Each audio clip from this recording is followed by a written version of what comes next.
Ohayo gozaimasu, konnichiwa, konbanwa, whatever keren. Gimana kabar kalian semua, sehat kan? Saya doain biar kalian agar selalu bahagia dan sehat ya.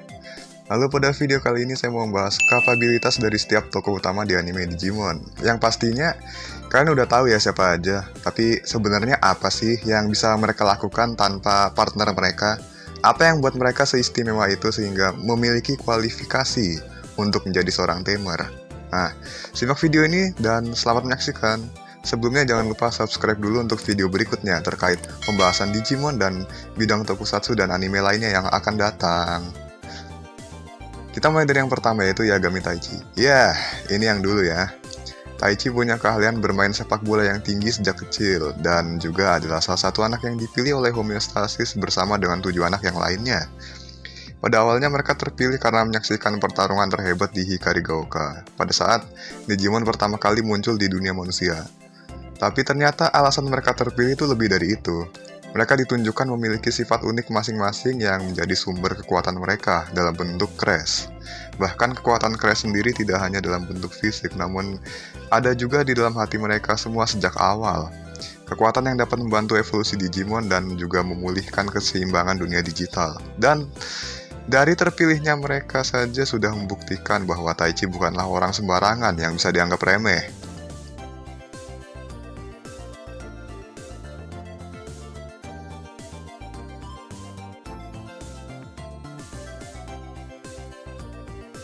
Selanjutnya kita ada Motomiya Daisuke. Dia adalah anggota klub sepak bola di SD Odaiba. Seringkali dia bertemu dengan Taichi di klub dan kadang mendengar soal Digimon darinya. Daisuke terpilih sejak Taichi mencoba mengambil Digimental keberanian dan setelah itu muncul D3 yang merupakan Digivice generasi berikutnya. Menandakan dia telah terpilih bersama dengan Iori dan Miyako yang akan bergabung setelahnya. Meskipun kelihatannya biasa-biasa saja, tapi Daisuke seringkali menunjukkan kekuatan yang tidak kita sadari. Dia punya semangat juang dan optimisme yang besar. Lalu dia juga pemilik Digimental keemasan yaitu Digimental keajaiban, bersama dengan Wallace yang memiliki Digimental takdir. Diperlihatkan juga Daisuke menjadi sosok utama yang bawa keajaiban di timnya. Dimulai dari menyadarkan dan menerima Ken, lalu perlahan yang lain ikut menerimanya, dan bisa melakukan Jogre Shinka setelah setiap anak ini memaafkan Ken, hingga menjadi penyelamat di arc terakhir saat melawan Demon dan Belial Farm Demon. Dia juga tidak terpengaruh jurus Belial Farm Demon yang memanipulasi pikiran orang, lalu meyakinkan semua orang kalau mereka bisa terus maju dan mengalahkan kegelapan, lalu pada akhirnya menyatukan mereka semua. Benar-benar luar biasa. Oke, next ada Matsuda Takato. Wah, ini dia merupakan seorang anak biasa yang sangat menyukai Digimon. Lalu, dia juga merancang Digimonnya sendiri yaitu Guilmon. Hingga suatu hari Blue Card muncul di hadapannya dan sejak saat itulah takdirnya berubah. Card readernya berubah menjadi D-Arc setelah iseng digesekkan Blue Card itu. Lalu, dia mencoba menggesekkan note-nya ke D-Arc yang berisikan tentang rancangannya si Guilmon ini, lalu D-Arc-nya merespon dan meng-scan data tersebut. Kemudian dibuat menjadi Digimon asli oleh Digignome. Dan akhirnya dikirim ke dunia manusia. Jelas tidak banyak yang diketahui soal Guilmon, bahkan seringkali dia mengamuk dan puncaknya dia pernah berevolusi menjadi Megidramon yang ganas. Takato sendiri dari awal benar-benar gak punya pengalaman sebagai tamer dan sering berbuat kesalahan. Tapi dia mau belajar menjadi tamer yang hebat dan merawat Guilmon dengan benar. Lalu pada akhirnya mampu melakukan Matrix Evolution yang memungkinkan mereka menjadi satu dan berubah menjadi Dukemon. Takato sendiri bukanlah tamer yang istimewa, tapi dia sosok tamer yang berkembang secara perlahan dan hingga akhirnya memiliki kualifikasi sebagai tamer yang hebat. Kemudian Kanbara Takuya, salah satu karakter yang terpanggil ke dunia digital bersama dengan anak-anak yang lain. Kelihatannya Takuya hanyalah anak biasa, tapi bukan berarti tidak memiliki kualifikasi. Dengan dia dipanggil oleh Ovanimon saja sudah menandakan bahwa dia adalah sosok yang layak. Kemudian dia juga mewarisi Spirit of Fire yang terdiri dari Agnimon dan Fritramon. Untuk mengendalikan Fritramon bukanlah hal yang mudah, bahkan Digimon sekalipun bisa lepas kendali. Tidak cuma itu saja, dia juga bersama yang lainnya telah berhasil mewarisi 10 spirit dan menyatukannya menjadi Susanomon. Kalaupun hanya Takuya sendiri, dia juga bisa melakukan Double Spirit Evolution menjadi Ardamon, ataupun sekalian Hyper Speed Evolution dengan 4 elemen lainnya menjadi Kaiser Greymon. Ini telah membuktikan bahwa dia juga salah satu tamer yang memiliki kapabilitas yang tidak bisa diremehkan. Dan yang tergege, salah satu yang tergege ya teman-teman, ini adalah Daimon Masaru. Yang ini bahkan lebih mengerikan daripada yang sudah saya sebut sebelumnya. Sejak awal dia digambarkan sebagai orang yang punya potensi yang besar dan kekuatan fisik yang setara dengan Digimon. Semakin sering dia bertarung bersama Agumon, maka kekuatannya akan terus bertambah. Ditambah perkembangan karakternya juga mempengaruhi emosinya, yang juga mempengaruhi Digisoul-nya. Pada dasarnya Digisoul adalah kekuatan yang berasal dari emosi manusia, yaitu artinya perkembangan emosi Masaru akan berpengaruh pada evolusi Agumon. Dan juga semakin tinggi level Digimon yang bisa dia jatuhkan dengan tinjunya. Untuk kekuatan fisiknya yang terus berkembang tidak hanya dari Digisoul-nya, bisa dilihat dari adegan dia memecahkan perisai terkuat Craniamon yang retak hanya dengan tinju biasa. Sedangkan pukulan dengan Digisoul mampu meledakkan Digimon musuhnya.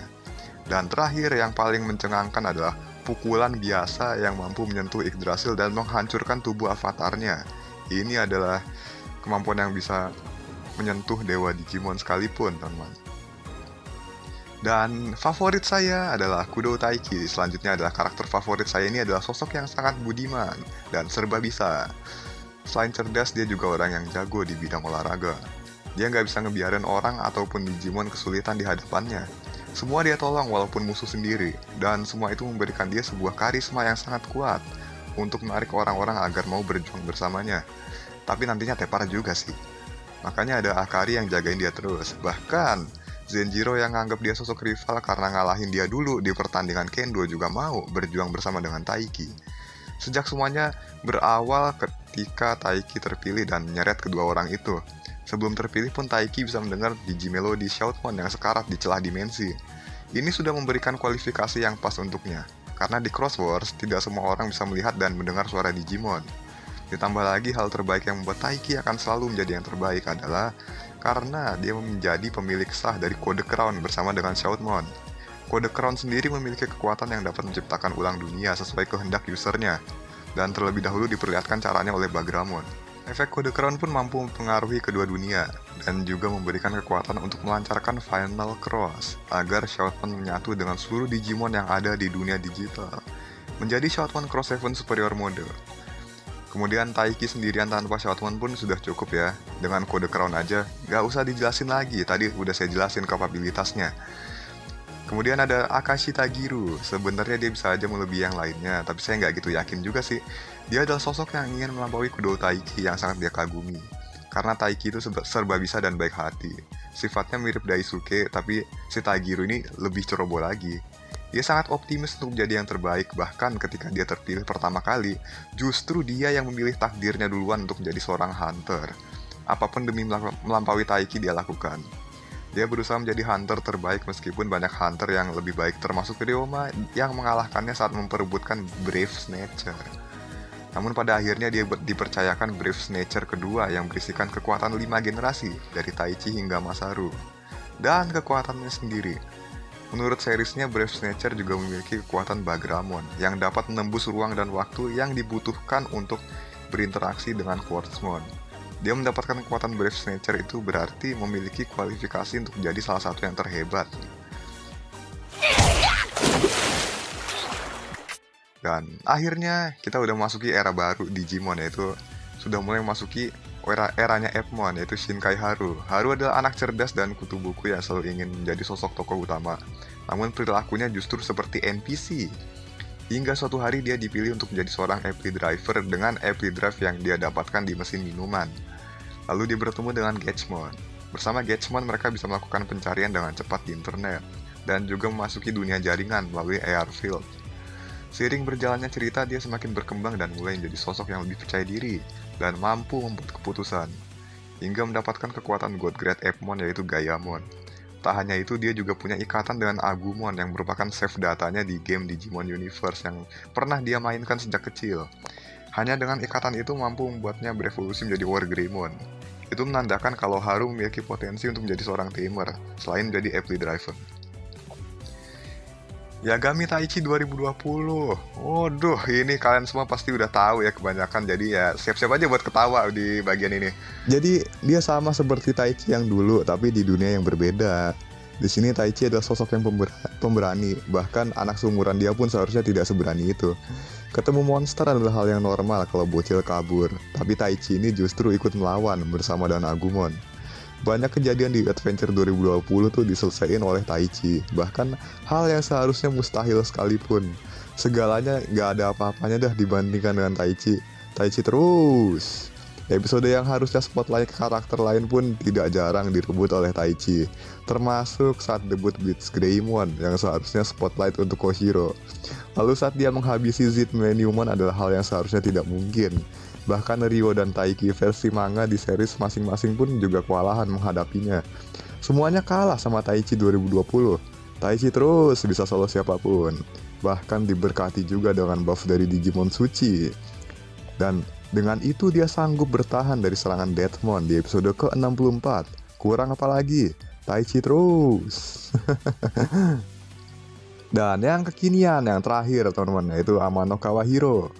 Ini dia nih, karakter terbaru yang sedang hangat di jagat anime Digimon kekinian, yaitu Digimon Ghost Game. Dia punya rasa penasaran yang tinggi, cerdas, dan serba bisa. Dia juga tidak bisa menolak permintaan tolong dari seseorang, pasti dia bantu. Dia bisa bobol kunci seperti apapun, wah bakat jadi maling nih. Terus dia juga mandiri, bisa ngurus peralatan camping sendirian, dan juga dia bisa mengurus Gamamon seperti layaknya adiknya sendiri. Lalu dia punya ikatan yang kuat dengan Gamamon, dan dari situ juga Hiro bisa membuatnya berevolusi menjadi berbagai bentuk champion yang beragam. Dengan Phoebe dia sudah bisa melakukan perjalanan ruang dan waktu seperti di episode ke-17. Juga menciptakan pocket dimension berupa field yang memiliki struktur yang mirip dengan dunia digital di series Ghost Game, yang mana ini disebut sebagai pseudo digital world oleh Kiyoshiro. Jurus terkuatnya, dia punya dong, yaitu Bacet no Jutsu. Karena dia tidak pernah mau menghabisi Digimon musuhnya sedikit pun dan lebih memilih untuk berbicara. Potensi Hiro masih terpendam karena dia masih harus menunggu momen yang tepat untuk mengendalikan seluruh kekuatan yang dimiliki oleh Gamamon. Jadi intinya masih misteri, tapi kita lihat aja nanti ya, buat power scalingnya Digimon di Ghost Game itu kayak apa. Nah, sebagai penutup akan saya jabarkan top 3 dari mereka ya. Ini yang sudah saya anggap sebagai God Tier Tamer sebagai subjektif namun disertai fakta di series yang tadi sudah saya sebutkan. Jadi sudah jelas adalah Taiki, Masaru, dan Daisuke. Di bawahnya ada Taichi 2020, Tagiru, Takuya, Taichi Ori, Takato, Hiro, dan Haru. Untuk Hiro masih ada potensi untuk menjadi God Tier juga, tapi saat ini masih belum mungkin ya. Ayo dong Hiro, saya yakin kamu bakal punya sesuatu yang besar untuk diwujudkan di seriesmu. Ini saya bantu doa aja ya. Sebagai fans tuh saya juga prihatin, soalnya ini banyak yang bosen dan kecewa sama alur series Ghost Game ini, padahal ini masih arc pertama loh. Ya mudah-mudahan arc berikutnya bisa bener-bener meningkatkan tensinya ya, sesuai yang udah dijanjikan kemarin, yang mana temanya berjudul The Mystery Accelerates. Sekian, terima kasih sudah menonton, sampai jumpa di video berikutnya. See you.